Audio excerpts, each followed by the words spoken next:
Welcome back to American Countdown. I'm privileged and honored to have with us for this half hour Dr. Francis Boyle, one of the great human rights activists and advocates throughout the last half century on behalf of causes literally all around the world.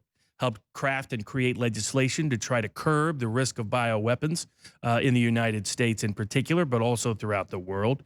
With multiple degrees from Harvard Law, is now a law professor at the University of Illinois, has written many books and articles on this subject, has been outspoken in a wide range of issues that concern matters of human relations and human rights, particularly in this environment that poses particular risks in the bioweapon development area. He has worked with Amnesty International, American Friends, and a wide range of others. Glad to have you with us, Doctor. Well, thank you very much, Robert, for having me on, and my best to your viewing audience. As usual, I always appreciate these interviews on InfoWars. Absolutely. Can you explain to us what your perspective is at coming at this issue in terms of looking at biosafety research and its risks that it poses? Sure, Robert. What we're seeing now with this COVID-19 pandemic is exactly what I tried to prevent going back when I drafted the Biological Weapons Anti-Terrorism Act in 1989 that was passed unanimously by both houses of Congress. I saw this coming at the time, I hate to say, which is why I acted preemptively. Clearly, and I've discussed this before with Alex Jones, the COVID-19 is an offensive biological warfare weapon that, in my opinion, leaked out of that Wuhan BSL-4, which is really China's Fort Detrick. And it shows you how dangerous these BSL-4s really are. Right now, we have 12 of them here in the United States, and they should all be shut down immediately. Doing research development of biological weapons every bit as dangerous as what happened there on Wuhan that set this pandemic off that as of today has killed at least 100,000 Americans. Second, as I've also established, that COVID-19 came from the BSL-3 at the University of North Carolina. And there they were working with SARS, which is a weaponized coronavirus. And then they gave it gain of function properties, which made it more lethal and more infectious. And of course, that technology was transferred to Wuhan because there was a Chinese scientist right there on the staff who had bought and paid for entry into the Wuhan, into the University of North Carolina. So that shows you the dangers of these BSL-3s. And so my conclusion is all these BSL-3s must be shut down immediately. Indeed, the University of North Carolina is still doing there and engaged in this hideous Nazi-type research. And if you just call up the BSL-3s around the country, all the people who have been attacking me, all these microbiologists, et cetera, since I first went public with this on January 24, it turns out they all work at BSL-3s. And they're up to their eyeballs in hideous Nazi biological warfare, death science type work. And they're simply trying to protect their own careers, their own labs, their own monies. But go to some of these sites. Stanford has a BSL-3, Johns Hopkins has a BSL-3. This favorite House scientist, the New York Times, Ebright, he's sitting there. There's a BSL-3 at Rutgers, and they're up to their eyeballs in every type of hideous biological warfare weapon you could possibly imagine, including SARS. And COVID-19 is SARS on steroids. So all these people who have attacked me, All you have to do is a little due diligence research, and you'll find out they're all doing this stuff. They're protecting their turf, they're protecting their money, they're protecting their labs, they're protecting their careers. And in respect to everyone involved in that COVID-19 at the University of North Carolina, and by the way, that was bought and paid for by the National Institutes of Health and NIAID under Tony Fauci. They all risk criminal prosecution under my Biological Weapons Anti-Terrorism Act and life imprisonment, which I deliberately put in there to try to get these people's attention and to stop it.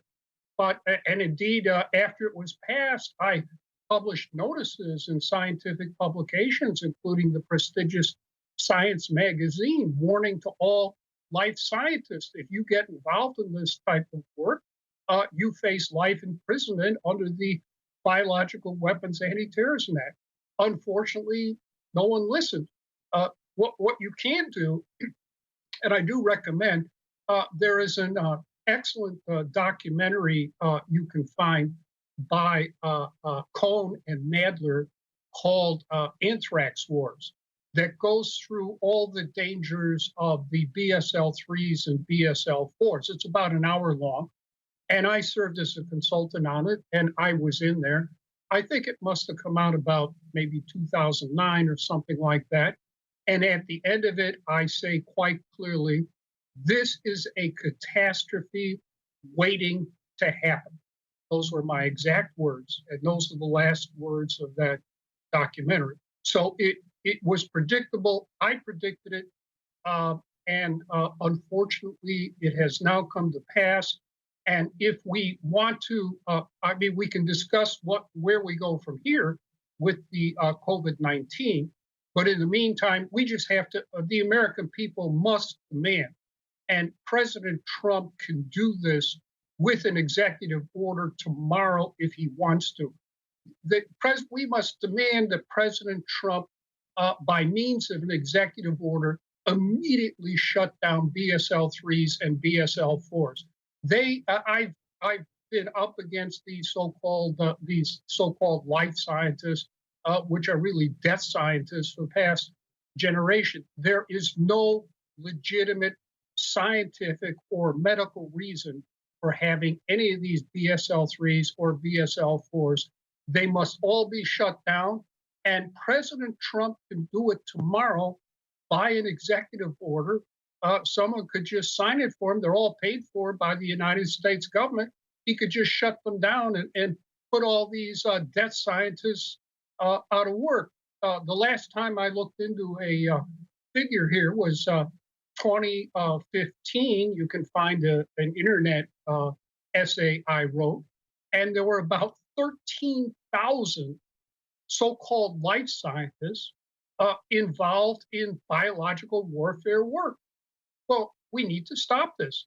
And putting aside, malice, accidents happen. All these labs, certainly the BSL 3s and the BSL 4s, leak. That Black West African Ebola pandemic, that came directly out of the US BSL 4 in Kenema, Sierra Leone. Swine flu, that was as I discussed with Alex Jones, that was a chimera. There were 3 elements fused together by means of DNA genetic engineering. I couldn't trace down precisely what lab did that, but it was clear there was nothing natural about it. The anthrax attacks of October 2001, that came directly out of Fort Detrick.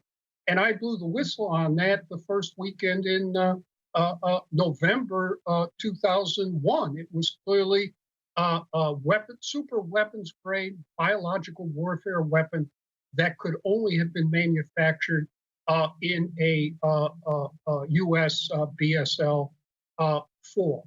And that anthrax stockpile, that super weapons grade anthrax stockpile that was used in the Amerithrax attack, it's still out there somewhere. It could be at Delaware, it could be at Aberdeen, it could be at Fort Detrick. I don't know where it is, but all this has to stop. It's just too dangerous, and it's going to blow back on the American people as COVID-19 has already done. This is a blowback. And there was no excuse for any of it. And that's what I've spent, all my career since 1985 when I first called for implementing legislation for the Biological Weapons Convention at a Capitol Hill briefing I did for the Council for Responsible Genetics. That's what I've been working on since then, even before then. So, Robert, you're a lawyer. What is your response to all that? Well, I had an additional component. I find that most people don't know that these labs really exist in the way that they do. In other words, that the impression is given to the public that these are just defense labs trying to develop vaccines, not that in particular, the thing that I found that's inexplicable as defense labs is why they're doing change of function research. And that particular, my understanding is if you're at a level 3 or level 4, you have the ability to do change of function research. When I mention it, most people haven't ever even heard of the phrase. Could you explain to people what change of function research is and how inherently it can almost only be offensive in nature? Sure. They take a currently existing biological warfare agent like SARS, and SARS is a weaponized coronavirus. This is exactly what happened at that UNC lab in North Carolina. And by the way, if you've seen the documentary Pandemic, Dr. Mikovits agrees with me that COVID-19 came out of this gain of function work at the University of North Carolina laboratory. She agrees with me independently of me with her own expertise. And she used to work at Fort Detrick. So she knows what she's talking about.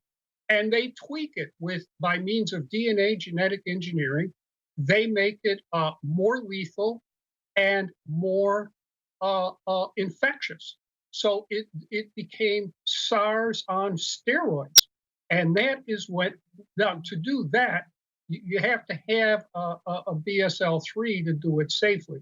So then it goes back to the Wuhan BSL-4, China's Fort Detrick, and they further deal with it there. As I've discussed before, they use DNA genetic engineering to put HIV in there.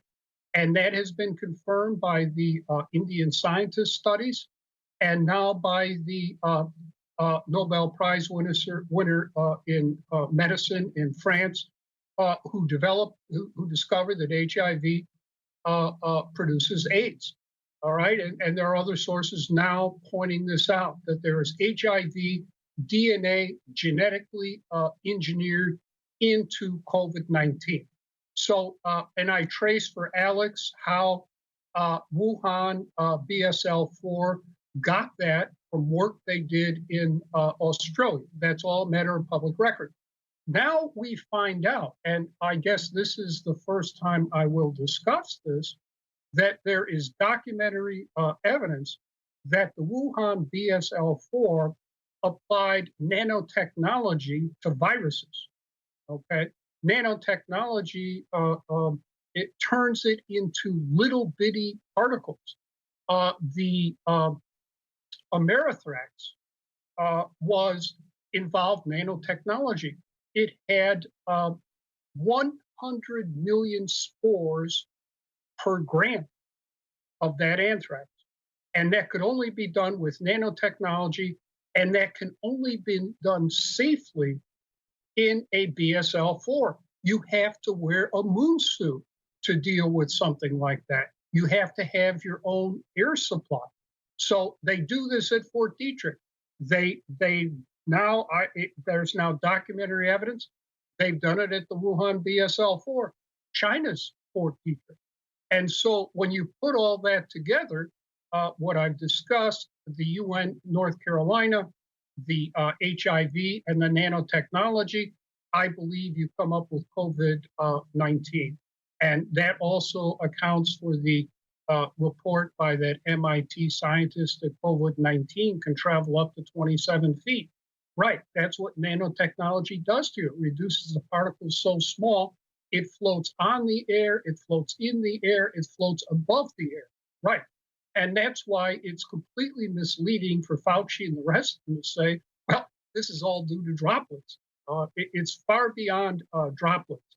And again, you have to be in a BSL-4 to do something like that. Likewise, we also know my dis alma mater, Harvard, the chair of their chemistry department, who specializes in nanotechnology, had an entire lab over there in Wuhan, applying nanotechnology to biology and chemistry. He too worked for Dietrich, where they applied nanotechnology to aerosolize.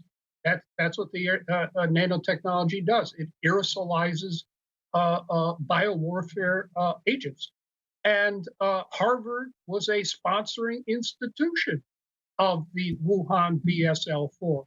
Harvard knew what was going on here. It's disinformation to say that Harvard didn't know what was going on. Of course, they knew what was going on. They were paying for it along with the WHO. I mean, imagine if the WHO and Harvard were sponsoring research institutes with Fort Detrick.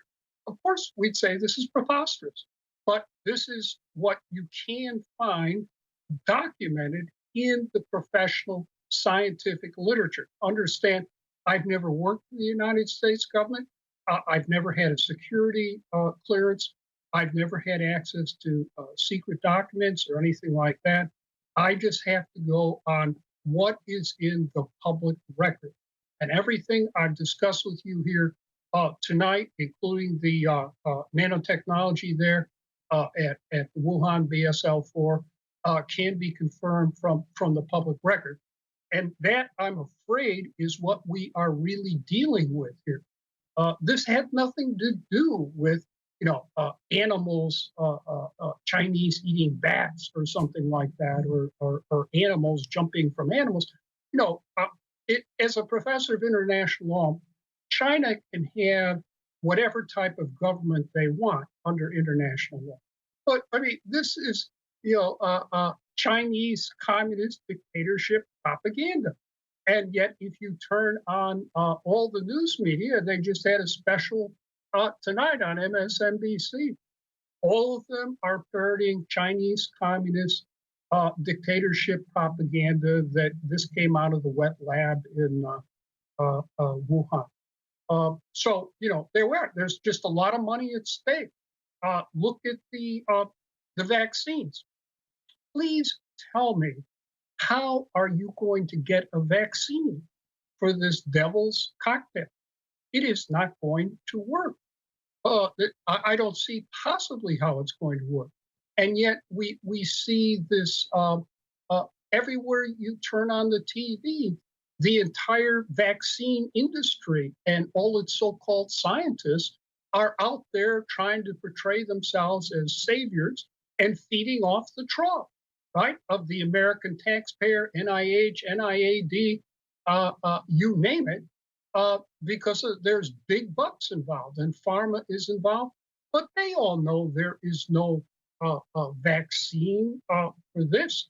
And indeed, in my opinion, a vaccine would probably be more dangerous than worthless. If you look at some of these vaccines they're proposing, they're actually going to give you particles of COVID-19. That's exactly how the Black West African Ebola pandemic set off there from the Kenema BSL-4. They were trying out an experimental Ebola vaccine that gave people Ebola.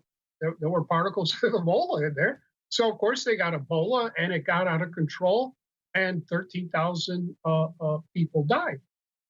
So that probably is what's going to happen here. And then just put aside all the horrible side effects.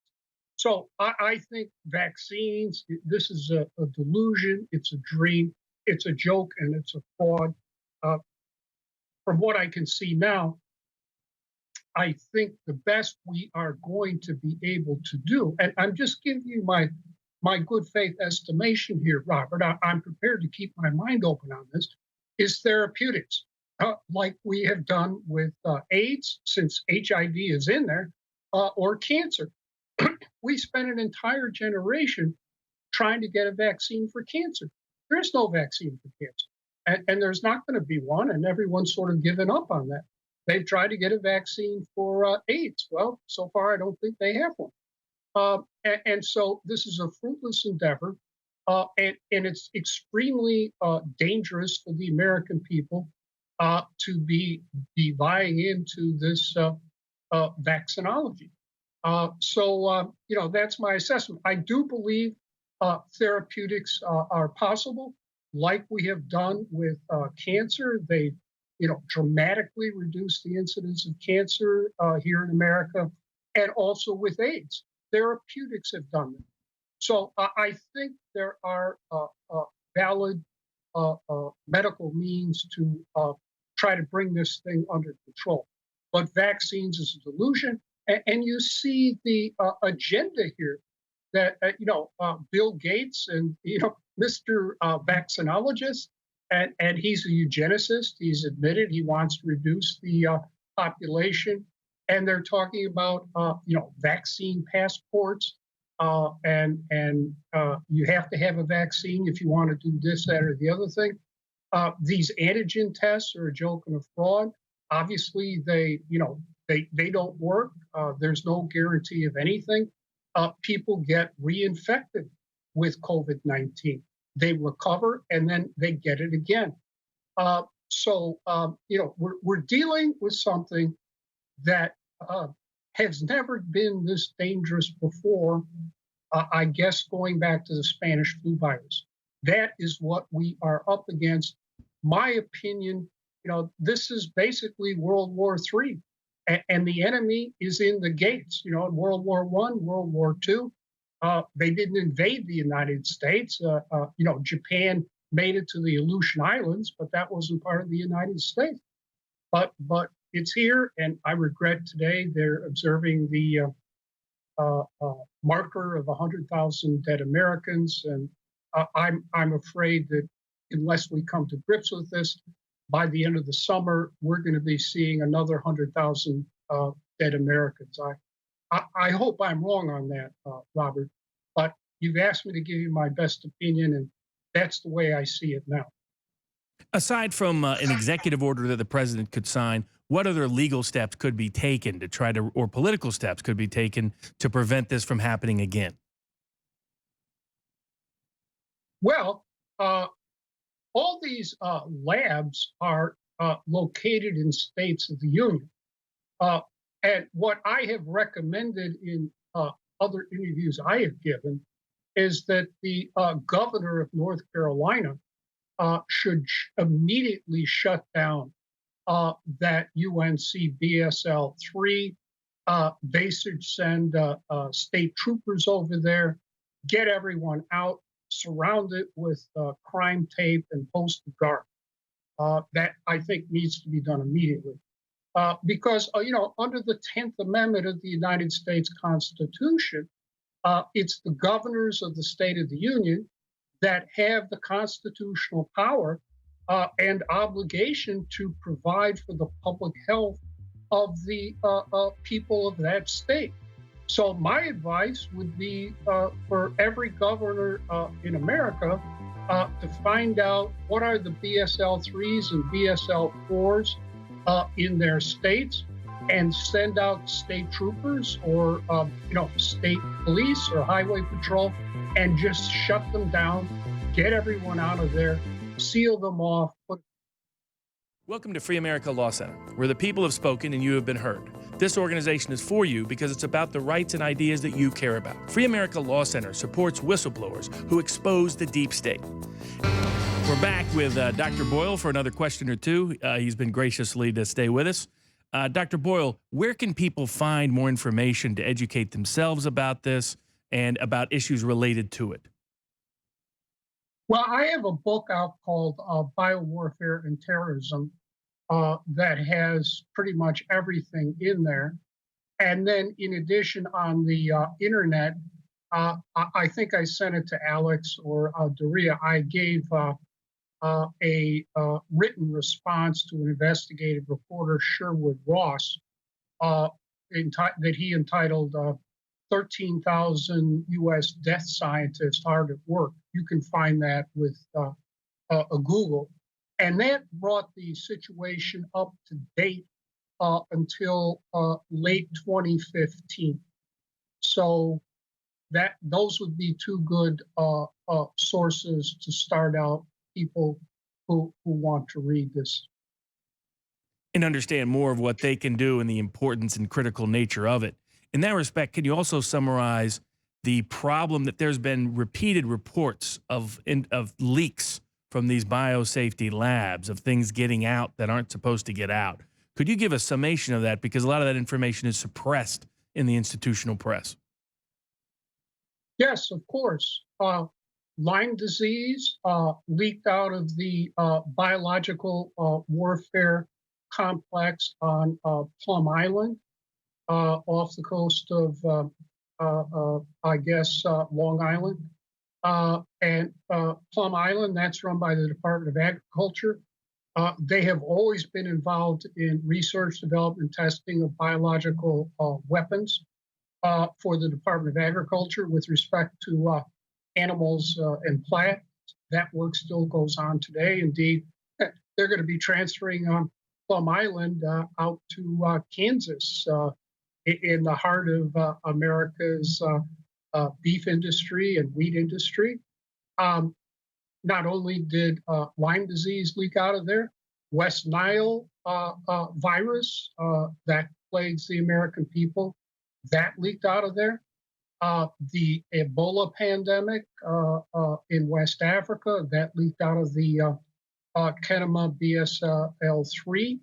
Zika, the Zika mosquitoes, that didn't leak. That was delivered. That is a DNA genetically engineered mosquito that produced all those babies with encephalitis. That was deliberately released in Latin America. That came out of a lab too. Indeed, as far as I could figure out there in Colorado, Fort Collins, Colorado, they have a lab, and that lab has historically been involved in the weaponization of insects. So, if you look at most of these epidemics, pandemics, uh, they uh, do not just jump out of nature. Even take AIDS. The London Sunday Times, which is a most credible source, reported years ago that AIDS started out as a retrovirus vaccine by the WHO that they tested out Black people in Central Africa, uh, probably as part of cancer.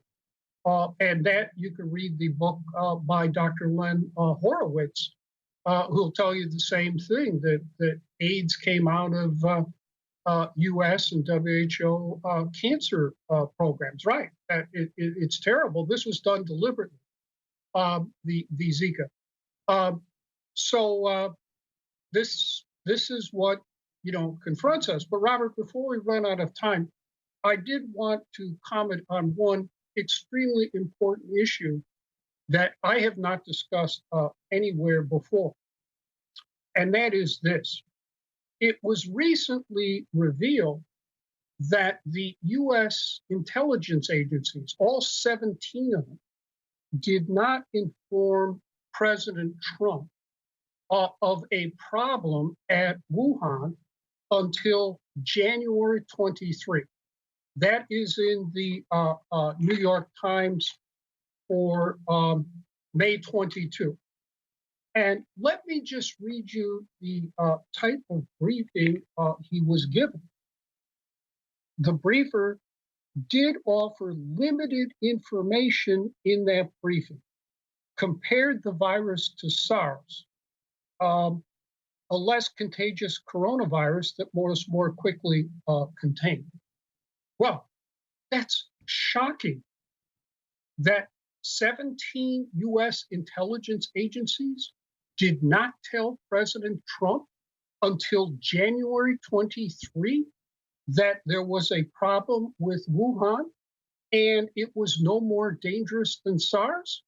Robert, to be honest about it, on the morning of January 24, I put out a worldwide alert all over my mainstream news media and internet sources saying that this was a DNA genetically engineered biological warfare agent involving gain of function properties.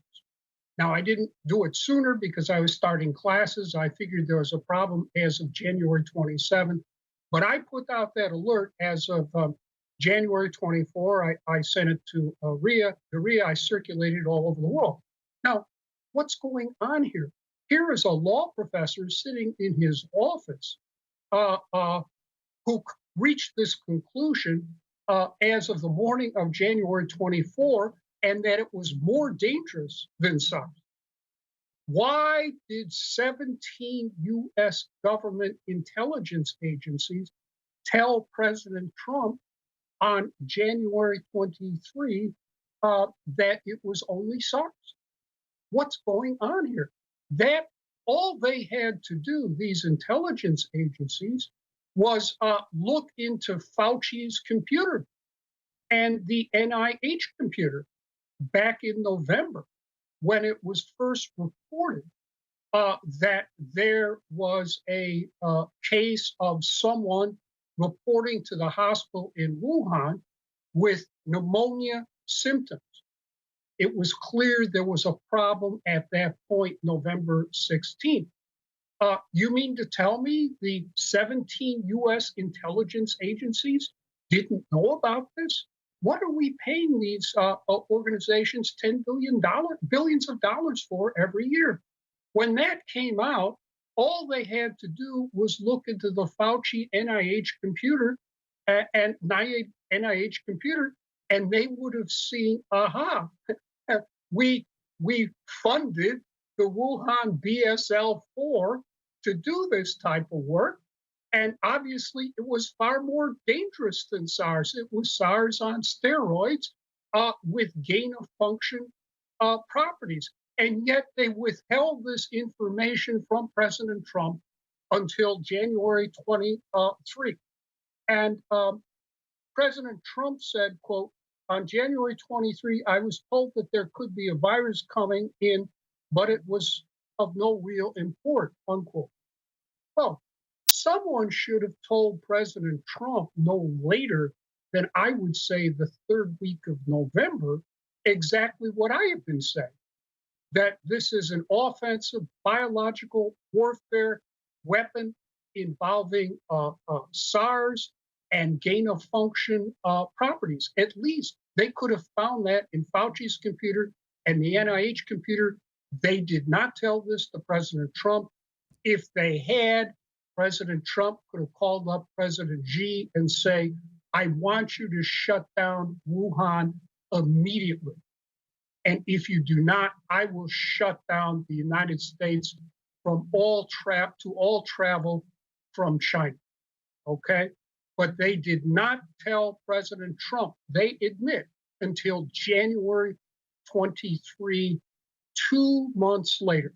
And why did they tell him on January 23? Because on January 23, China announced it was shutting down Wuhan.